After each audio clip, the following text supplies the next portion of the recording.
Centre. आज हम पढ़ने वाले मैथ्स के कुछ आइडेंटिटीज जो हमारे 1.4 को सॉल्व करने में हेल्प करने वाली हैं। तो आइए 1.4 के कुछ ऐसे आइडेंटिटीज को सॉल्व करते हैं। और हाँ, हमें ये आइडेंटिटी को याद रखनी है, यही हमारे 1.4 में काम आने वाला है। तो चलिए स्टार्ट करते हैं। आइडेंटिटीज का पहला है under root A and B. अब जब भी अंडर रूट ए और बी होता है तो हम उसे अलग अलग पार्ट्स में तोड़ सकते हैं। तो वो under root A and under root B दो अलग अलग हो सकते हैं और वो बीच में मल्टीप्लाई होगा।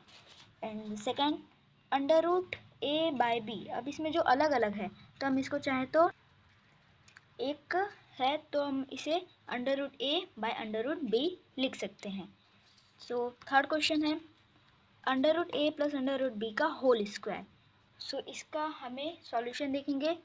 यहाँ पे लिखा हुआ है under root A and under root B का होल स्क्वायर। तो हम इसका फॉर्मूला जानते हैं। यहाँ पे लिखेंगे ए प्लस बी का होल स्क्वायर।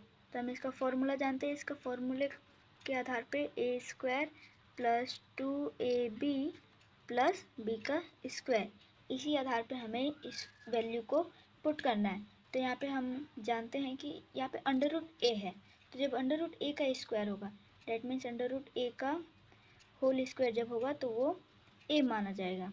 वैसे ही यहाँ पे अंडर रूट बी है, अंडर रूट बी का भी होल स्क्वायर होगा तो वो बी ही माना जाएगा। और यहाँ पे जो 2ab लिखा गया है उस 2ab को हम यहाँ पे लिख सकते हैं 2 और ए बी है हमारा under root A under root B, और हम चाहें तो इसको लिख सकते हैं 2 अंडर रूट ए बी। हमें इसी तरह इसको सॉल्व करना है। आइए अगले क्वेश्चन की ओर बढ़ते हैं। क्वेश्चन नंबर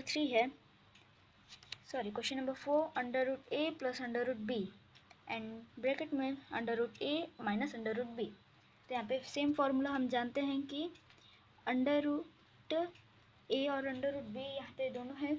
इसको हम जानते हैं जैसे कि फॉर्मूला होता है ए स्क्वायर माइनस बी स्क्वायर। यहाँ पे जो फॉर्मूला है इसका हम जो आंसर आता है वो होता है a plus b and a minus b. तो यहाँ पे ए भी हमें इसी फॉर्मूले में दिख रहा है, तो हम इसको लिख सकते हैं ए स्क्वायर। तो यहाँ पे जो लिखा हुआ है under root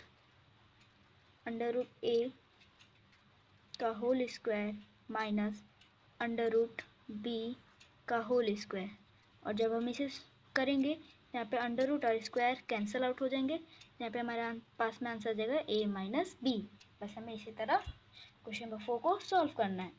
question number 5 bracket में a plus under root b bracket close bracket में ए माइनस बी। यहीं पे हमें सेम फॉर्मूले को यूज़ करना है। तो हम यहाँ पे लिख देंगे ए का होल स्क्वायर माइनस बी का होल स्क्वायर। तो यहाँ पे ए जो है हमारे पास सिंपली ए ही है, तो इसका होल स्क्वायर और माइनस यहाँ पे है अंडर रूट बी का whole square, under root B का होल स्क्वायर। और जब हम इसे सॉल्व करेंगे तो यहाँ पे भी ये कैंसिल आउट हो जाएगा, लेकिन यहाँ पे ये बचेगा ए का स्क्वायर माइनस बी। तो हमारे पास ये आंसर यहाँ पर आ गया है। तो आइए अगले क्वेश्चन की ओर बढ़ते हैं। अगला है हमारा लॉ ऑफ एक्सपोनेंट। तो हमें इसमें बेसिकली जो एक्सपोनेंट में होता है हम उसके ऊपर सॉल्यूशन करने वाले हैं। यहाँ पे पहला है कि ए का पावर पी मल्टीप्लाई बाय ए का पावर क्यू। और जब भी नीचे में बेस, नीचे वाले को हम बेस कहते हैं और ऊपर वाले को पावर या फिर एक्सपोनेंट कहते हैं। तो जब भी बेस सेम हो और ऊपर वाला भले ही डिफरेंट हो तो जो एक्सपोनेंट होते हैं वो दोनों प्लस हो जाते हैं। जैसे कि यहाँ पे आप देख सकते हैं is equal to A P plus Q. यहाँ पे पी और क्यू प्लस हो गए हैं। सेकेंड ए की power P and bracket Q. यहाँ पे हमें एक्सपोनेंट में दो दिख रहे हैं, लेकिन एक ब्रैकेट में है एक ब्रैकेट के बाहर है। तो जब भी ब्रैकेट और ब्रैकेट के अंदर रहते हैं तो हम तो ऐसे जानते हैं कि मल्टीप्लाई होता है, वहीं यहाँ पे मल्टीप्लाई करना है। थर्ड क्वेश्चन यहाँ पे ए का पावर पी बाय ए क्यू। यहाँ पे ऊपर नीचे डिवाइड के फॉर्म में है। जो यहाँ पर होगा वो यहाँ पे माइनस होगा, p माइनस क्यू। यहाँ पे लिखा हुआ है a is equal to A P minus Q, यहाँ पे एक्सपोनेंट में होगा। अब वहीं यहाँ पे आखिरी a power p and b power p। यहाँ पे a और b दोनों मल्टीप्लाई में है और यहाँ पे जब एक्सपोनेंट सेम हो जब हमारा एक्सपोनेंट सेम हो तो हम यहाँ पे जो एक्सपोनेंट को एक कॉमन ले लेंगे, तो यहाँ पे a एंड b कॉमन ले लेंगे और हमारे पास एक्सपोनेंट आ जाएगा p। और यहाँ पे p कुछ भी वैल्यू हो सकती है, बस हमने ये एग्जांपल लेके आपको बताया है। आई होप ये वीडियो आपको अच्छी लगी होगी। अगर अच्छी लगी तो like and subscribe to our study centre, और जितना ज़्यादा हो सके इसे शेयर कीजिए। और हम इसके नेक्स्ट पार्ट में एक्सरसाइज 1.4 को सॉल्व करने वाले हैं। Thanks for watching.